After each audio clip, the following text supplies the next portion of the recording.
नहीं, देखो आप जैसे आज हमारा ये एक मीटिंग देख रहे थे, ये भी तो उसी तरह के इश्यूज को लेकर है जो भारतीय जनता पार्टी और दिल्ली की सरकार सिर्फ देश में तफर्रुक और अफरा तफरी फैलाने के ही कदम उठा रही है। अभी तक पूरे 12 साल में कोई कदम उनका ऐसा नहीं देखा गया जिसमें इस भारत देश को यूनाइट, इसमें अलग अलग कल्चर्स में लोग रहते हैं, अलग अलग भाषाओं में लोग रहते हैं, अलग अलग धर्म के लोग रहते हैं, कोई भी एक स्टेप भी उन्होंने इस भारत देश के अंदर रहने वाले लोगों को इकट्ठा साथ में चलाने का कोई कदम नहीं उठाया। जो भी कदम उठ रहे हैं वो कहीं ना कहीं तनाव से भरे हुए हैं, कहीं ना कहीं अफरा तफरी फैलाने की बात है।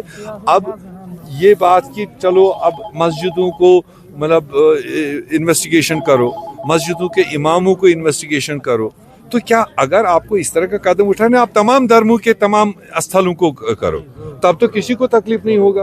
आप पर्टिकुलरली एक धर्म को, एक माइनॉरिटी को टारगेट करके इस तरह से कर रहे हो, और फिर उसी जमात के खातिर यहाँ अंडरग्राउंड बहुत सारे लोग काम कर रहे हैं, और ये उनको जवाब पूछना चाहिए था जो उन्हीं के एजेंट्स बनकर, उन्हीं के प्यादे बनकर यहाँ समाज में गुमराह करने की बात है। हमें उनसे कोई ज़्यादा गिला नहीं, उनका डिज़ाइन यही है, उनका सोच यही है, वो तो यही करेंगे।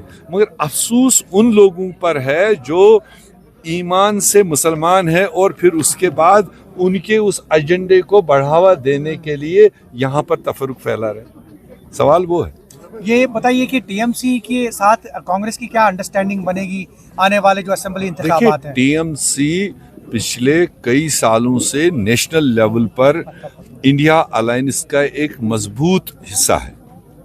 जो भी नेशनल लेवल के हमारे एजेंडे उठे, जो भी मोदी सरकार की नाकस पॉलिसियाँ उठी, चाहे वो वक्फ अमेंडमेंट की बात आई, चाहे मनरेगा की बात आई, चाहे और जितने भी नेशनल इश्यूज आए, उसमें टीएमसी और कांग्रेस ने काफ़ी तालमेल के साथ में पार्लियामेंट के अंदर और पार्लियामेंट के बाहर काम किया। अब जहाँ तक स्टेटों का सवाल है, स्टेटों में जो बड़ी पार्टियाँ हैं, हम नेशनल लेवल पर तस्वुर की जाती है हम बड़ी पार्टी है, तो हम जब नेशनल चुनाव होता है हम तमाम रीजनल और छोटी छोटी पार्टियों को अकोमोडेट करके चला लेते हैं। तो मगर जब स्टेटों में आती है बात, स्टेट में जो हमसे ज़्यादा मजबूत है, कोई रीजनल पार्टी है, कोई लोकल पार्टी है, तो उनको भी उसी नज़रिए से उस स्टेट में कांग्रेस पार्टी को या तो साथ लेकर चलना चाहिए। अब अगर वो कहेंगे नहीं स्टेट हम अकेले खाएंगे मगर नेशनल लेवल पर हमें हमारा हिस्सा दीजिए, तो वो खुदगर्जी लगती है। और डुंगवारी भी पहुंचे और माह रमजान भी, असेंबली भी और वेस्ट बंगाल भी। तो देना चाहिए कि talk to all of them. अगर ये एक ही अम्ब्रेला में आ जाएंगे तो ये एक बहुत बड़ा पहाड़ बनेगा, सब आ सकते हैं। मगर अगर उनकी एरोगेंस है कि नहीं नहीं मैं तो किसी से भी बात करूं, मैं तो चलूंगी अकेले, तो उसका खतरा आगे दिखते वहां पर। और हर मुसलमान एक ईंट और 100 रुपए लेकर आया था जो उन्होंने वहां पर डाल दिया। अब उसने फिर उस मोमेंट को पार्टी में बदल दिया। उसी को दोयम पार्टी सीपीएम, ये मुसलमान बेस पार्टी कम्युनिस्ट, तमो तो 14 वर्ष रूल कर नुकसान हुआ। बोल वो भी है, तो वो भी मैदान में उतरा हुआ है। वो भी अगर 3-4% लेगा, वो किसका नुकसान होगा?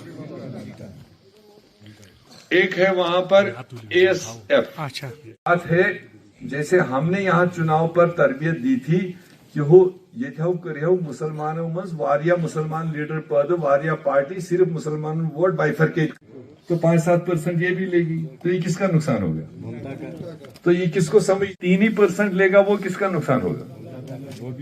और उसके बाद कांग्रेस वो दे दिया होता जिसके हम दुआ मांग रहे थे, मुंतजिर थे। चलो कलान का आज 26वां दिन है, तो ये भी एक नई हिंदुस्तान अंधेरे में है, उनके लिए बंद है और यहाँ गरमाट। तो वुचो इन वालन दोन दोहन में जो बे प्रेडिक्शन अगर खुदा ताला की मजबूत सोच है। जब आजादी की लड़ाई लड़ी गई थी हमारे जो उस वक्त इस भारत मुल्क में उसका हिस्सा कश्मीर सुई भी नहीं बनती थी।